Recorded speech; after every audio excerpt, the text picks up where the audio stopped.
Good day, sir. Good day, classmates. I am Decadet Maria Andryll Jeya VINLUAN. Together with me is Decadet Usanteo.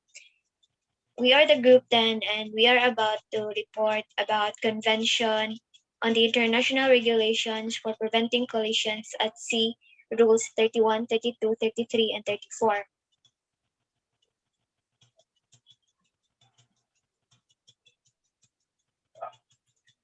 So, course outcome. The objective of this topic is to demonstrate thorough knowledge and understanding of the content, application, and intent of the International Regulations for Preventing Collisions at Sea 1972 as amended. Second is to exemplify a comprehensive knowledge and elaborate application of Rule 31 to 34 from Colreg 1972. So, learning outcome. At the end of this discussion, the students are expected to evaluate situation in order to make decisions to apply a respective rule-taking action and determine what rule should be established to avoid collision at sea. Importance of the topic. First is students will be able to understand more about Colreg 72, Rule 31 to 34, and inaugurate what particular action should be taken to avoid collisions at sea. So let's go to lesson proper. This will be reported by my groupmate Wasanteo. So, before we start, I just wanted to say the importance of implementing the Colreg. And its importance is because it aims to establish rules to avoid a collision at sea and increase the safety of at the people or the mariners at the sea and its sea line of communication. So let's proceed to Colreg 1972 Rule 31, Seaplanes. So Colreg Rule 31 is in Part C of the lights and shapes. So a seaplane or a wingcraft is required to exhibit the lights and shapes as permitted by the rules. But if they cannot follow the rules, then they should display the lights and shapes that are similar in characteristics and position as possible. For example, when a seaplane is facing the south, they are required to display lights that show a color red light and a color green light. And if it's facing the north, they are required to, at the left side, they are required to exhibit a red light, and on the right side, they are required to exhibit a green light. So let's get to Colreg 1972 Rule 32. So Rule 32 is only about the definitions. So Colreg Rule 32 is in Part D of sound and light signals and covers the definition for sound signals. So the definition of a sound signal is prescribed in Rule 35 and is to be sounded by almost all categories of vessels, give some degree of privilege, but is not restricted to the vessels towing in some degree of privilege, but is not restricted to the towing operation. And in any vessel engaged in towing must give the signal of a prolonged blast followed by a 2 short blasts. And second, a whistle means any sound signal that can produce the prescribed blast and that it meets the specification of the Annex 3. And a short blast means a blast of about 1 second's duration, and a prolonged blast is about a blast of 4 to 6 seconds duration. So let's proceed to Colreg Rule 33. So Colreg Rule 33, equipment for sound signals. So Colreg Rule 33 is also Part D of the lights and shape signals. So in this rule, it says that a vessel of 12 meters or longer must have a whistle, and a vessel of 20 meters or higher must have a bell in addition to the whistle. And a vessel of 100 meters or higher must also have a gong, a tone, and a sound that cannot be confused with the sound of a bell. So the whistle, bell, and gong needs to comply with the specifications in the Annex 3 to these regulations. So the bell or gong or both may be replaced by other equipment having the same respective sound characteristics and provided that the manual sounding of the prescribed signals shall always be possible. So the whistle is a prolonged blast that lasts for 4 to 6 seconds. And the bell is a rapid ringing for 5 seconds, and the same goes to the gong with a rapid ringing for 5 seconds. So that's it for Rule 33. Let's proceed to Rule 34. Colreg 1972, Rule 34. Maneuvering and warning signals. Paragraph A. Paragraph A. When vessels are inside of one another, a power-driven vessel underway when maneuvering as authorized or required by these rules, or power-driven vessel means any vessel propelled by machinery shall indicate the maneuver of these following sound signals. When one short blast is being established, it means I am altering my course to starboard, or the power-driven vessel should alter her course to the right side of the vessel. When two short blast is being established, it means that I am altering my course to port side, or the vessel is altering her course to the left side of the vessel. Three short blasts to mean I am operating astern propulsion. So astern propulsion means a maneuver in which a ship's propelling mechanism is used to develop thrust in a retrograde direction. So paragraph B. Paragraph A and paragraph B is most likely the same but differ in signals being used. The signals being used in paragraph B is through flashes. So paragraph B, any vessel may supplement a whistle signals prescribed in paragraph A of this rule by light signals, repeated as appropriate whilst the maneuver is being carried out.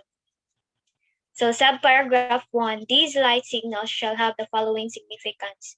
One flash to mean I am altering my course to starboard, or the vessel is altering her course to the right side of the vessel. Two flashes to mean I am altering my course to port side, or the vessel is altering her course to the left side of the vessel. So three flashes to mean I am operating astern propulsion. So paragraph 2, the duration of each flash shall be about 1 second. The interval between flashes shall be about 1 second, and the interval between successive signals shall be not less than 10 seconds. So it is explained as the flash should last at about 1 second. The gap between two flashes should be on 1 second also. The interval between successive signals shall be not less than 10 seconds. Subparagraph 3. The light used for this signal shall, if fitted, be an all-round white light visible at a minimum range of 5 miles, shall comply with the provisions of Annex 1 to these regulations. So paragraph C. When inside of one another in a narrow channel or fairway. Narrow channel means they are natural or dredged passages adjacent to shallow water, often marked with lateral red and green buoys and range markers. The narrow channel of sea, which separates two land masses, is called strait. A fairway is generally in open water. and the water on either side is not much shallower than within the fairway. Okay, so subparagraph 1. When a vessel intending to overtake another shall, in compliance with Rule 9,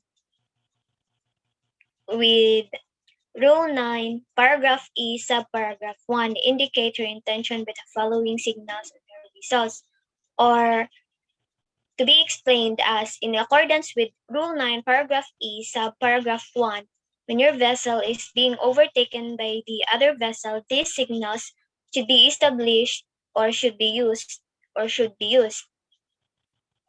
So the signals are two prolonged blasts followed by one short blast to mean I intend to overtake on your starboard side, or the other vessel is intended to overtake you to your right side. Second is two prolonged blasts followed by two short blasts to mean I intend to overtake you on your port side, or explained as the other vessel is intended to overtake you on your port or left side. Um, so subparagraph 2. The vessel about overtaken to be overtaken when acting in accordance with Rule 9 shall indicate her agreement by the following signal on her vessels. One prolonged, one short, one prolonged, and one short blast in that order. So paragraph D. When vessels in sight of one another are approaching each other and from any cause either vessel fails to understand the intentions or actions of the other vessel or is in doubt whether sufficient action is being taken by the order to avoid collision, or it is explained by when two vessels are inside approach to each other and either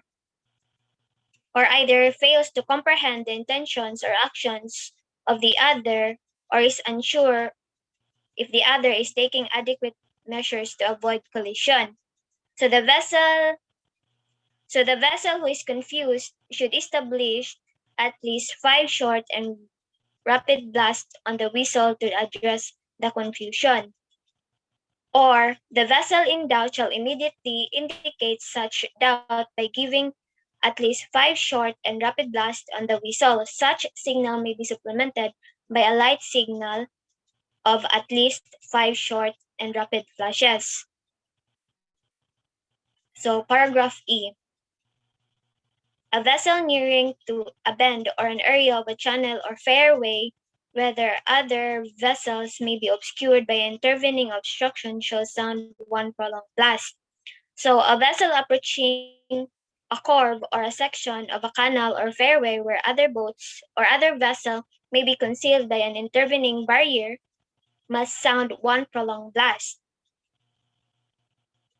Such signal shall be answered with the other vessel with a 35 prolonged blast by any approaching vessel that may be within hearing around the bend or behind the intervening obstruction. Paragraph F.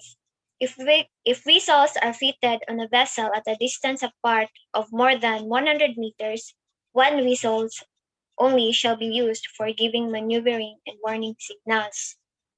So, to end this report, all vessels involved in overtaking situations should act in accordance with the call reg as required by the circumstances of the case.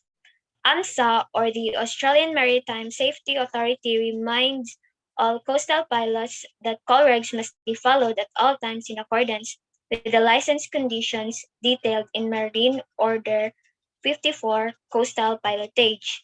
So to end this discussion, we will be showing you some videos that shows the demonstration of light signals and of sound signals and light signals used in this used in these rooms.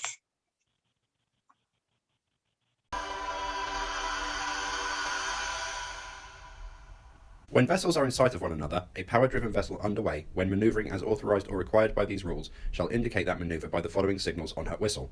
1 short blast to mean I am altering my course to starboard. 2 short blasts to mean I am altering my course to port. 3 short blasts to mean I am operating astern propulsion.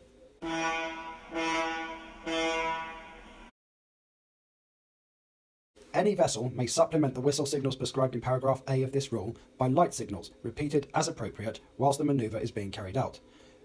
These light signals shall have the following significance. 1 flash to mean I am altering my course to starboard. 2 flashes to mean I am altering my course to port. 3 flashes to mean I am operating astern propulsion. When in sight of one another in a narrow channel or fairway, a vessel intending to overtake another shall, in compliance with Rule 9E Part 1, indicate her intention by the following signals on her whistle. 2 prolonged blasts followed by 1 short blast to mean I intend to overtake you on your starboard side.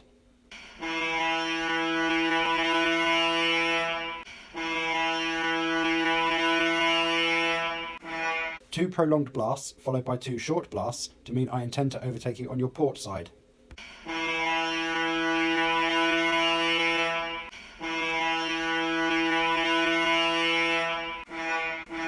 'The vessel about to be overtaken, when acting in accordance with Rule 9E Part 1, shall indicate her agreement by the following signal on her whistle. 1 prolonged, 1 short, 1 prolonged, and 1 short blast in that order.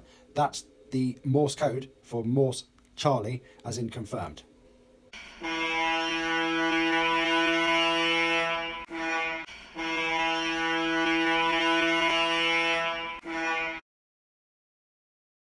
So if we're unclear of another vessel's intentions, it's at least 5 short blasts. Not maximum 5 short blasts. We could do 5, 6, 7 or 8, but short and rapid blasts indicate that we do not understand the vessel's intentions as part of the IRPCS. So in this example, we have a crossing situation between a fishing boat and a sailing boat. No matter what side the sailing boat is approaching the fishing vessel, the sailboat is the giveaway vessel. The fishing vessel engaged in fishing is the stand-on vessel.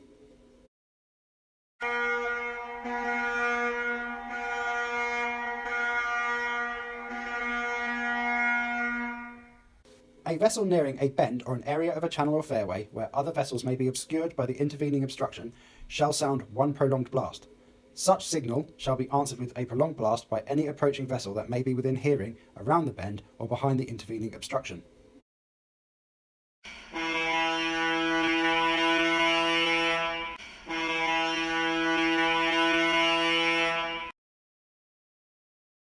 If whistles are fitted on a vessel at a distance apart of more than 100 metres, 1 whistle only shall be used for giving manoeuvring and warning signals.